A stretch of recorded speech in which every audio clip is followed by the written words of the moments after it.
showing you today is one of the regions of the game called the City of Light. It's this area over here on the right-hand side.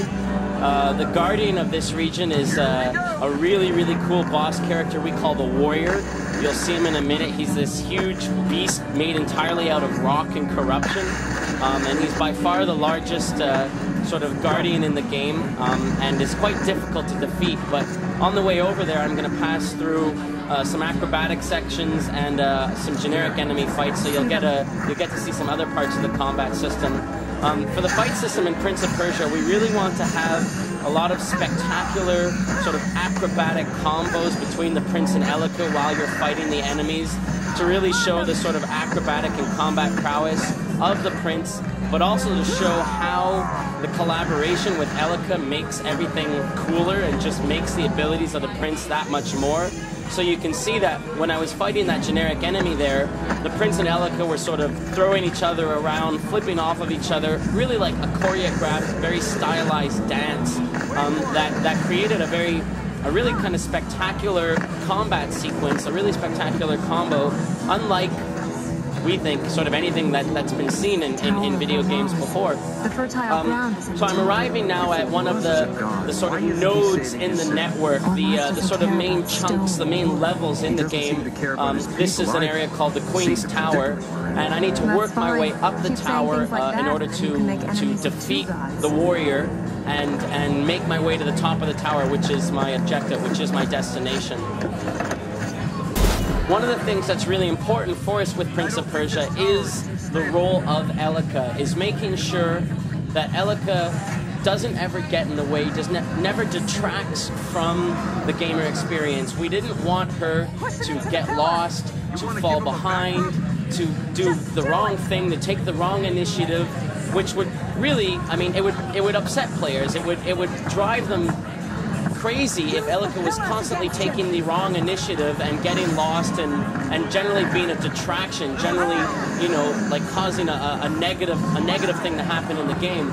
So Elika has been very carefully designed and implemented to only ever be a positive. In combat, for example, Elika is only ever going to jump in and attack when I ask her to. She's only ever going to do a cooperative jump or help me navigate through the world if I ask her to. And we think that creates, but she follows me on her own, and she's never going to get lost, and she's never going to fall behind. And we think that creates a sort of partnership between them that we hope will really appeal to players. Very often, they might even just sort of forget that she's around until they literally need her to help out. And we think that's a sort of good compromise for the people who, you know, really want to feel like the hero and make sure that, you know, they're the one in charge and they're the one in control and they're the one that's kind of, you know, driving the adventure, while allowing us to have that collaboration between the Prince and Elika that allows us to do these kind of spectacular things that the Prince just couldn't do on his own. So this is the warrior. This was the warrior I was talking about. As you can see, he's huge.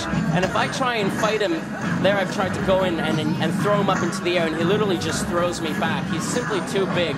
So my strategy here is to drive him up against these columns by attacking him with my sword or Elika, in order to push him up against the columns and bring them down on his head, thus damaging him because it's the only way I can hurt him.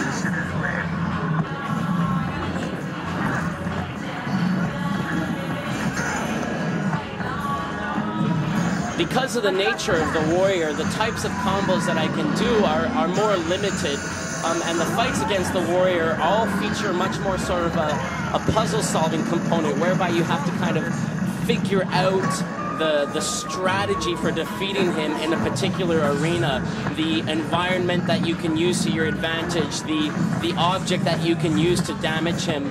The other enemies in the game, though, all have very different types of combat experiences against them. We really wanted to make sure that every enemy that you're facing in this game, while you're fighting against them all, you know, using the same combat system, so, you know, X to swing your sword, Y to use Elika, A to do an acrobatic attack, B to do a gauntlet attack, while you're fighting against all the enemies in a similar way, the experience of fighting them and the strategies for defeating them is very, very different. So we think it gives a lot of diversity to the enemies in the game and to the combat experiences in the game. So here I've defeated the warrior. I've brought his health down enough that he's running away. You know, live to fight another day sort of thing. And the Prince and Elika will now make their way towards the fertile ground. It's my destination. It's where Elika's magic power is at its most concentrated, and that's where I will be able to drive all the corruption out of this particular part of the world. Another thing that was really important for us in this Prince of Persia was to make sure that acrobatics had a real sense of flow to them, a real rhythm. In an ideal world, people will literally flow through acrobatics and do the acrobatics in this game, you know, in a way that might be familiar to them, you know, from playing a Guitar Hero or a Rock Band type, you know, music game. When you're playing Guitar Hero or Rock Band, you're not necessarily, you know, looking at your fingers and saying, okay, green button, okay, yellow button, okay, red button. Particularly not if you've played for a minute, you know, a couple of hours or days. You're always sort of looking, you know, 4, 5, 6 notes ahead, and you sort of start to get into this almost Zen-like mode, whereby the moves, if you will, the button presses just kind of come naturally, and you're really just sort of lost in the experience of playing that song. And that's really what we're trying to accomplish with the acrobatics. You don't necessarily have to think, once you've played for a while, all right, here I have to press the A button to jump, and here I have to press the B button in order to swing off of that ring.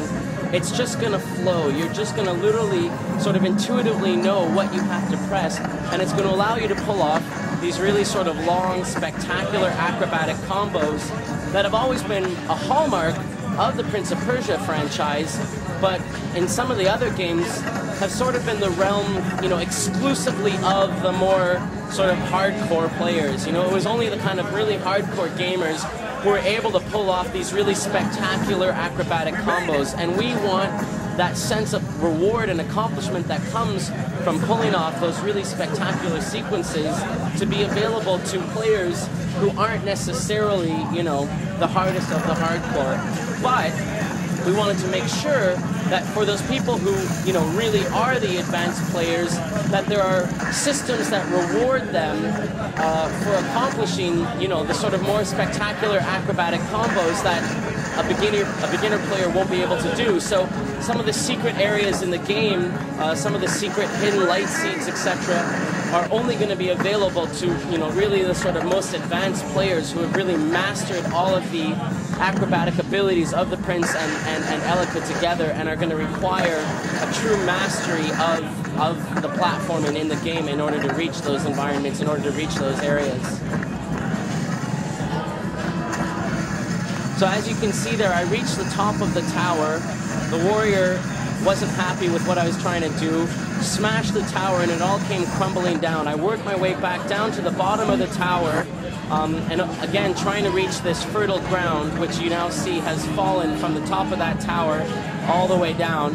And if I make my way to that, I'll be able to use Elika's healing power that will drive all the corruption out of this world and restore the life and the light and the beauty to this particular slice of the world, permanently driving the corruption out. So no enemies will ever be able to survive in this chunk of the world again. My goal is to heal every chunk of the world, driving the corruption and Ahriman back into the Tree of Life so that he's once again permanently imprisoned. Once you've healed an area, we spawn the currency of the game that I sort of referenced earlier, these little white floating orbs that you see, which are the light seeds. This is the currency of the game that Elika needs to collect in order to purchase the magical powers that'll give you access to other parts of the world. So the gameplay loop is you heal an area, you collect the light seeds, then you return to the temple and choose a magic power to buy. You can purchase any of the magic powers in any order that you want. Based off of the order of the magic powers that you purchase, that will give you access to other parts of the world. That'll unlock other parts of the world that you couldn't otherwise have gained access to.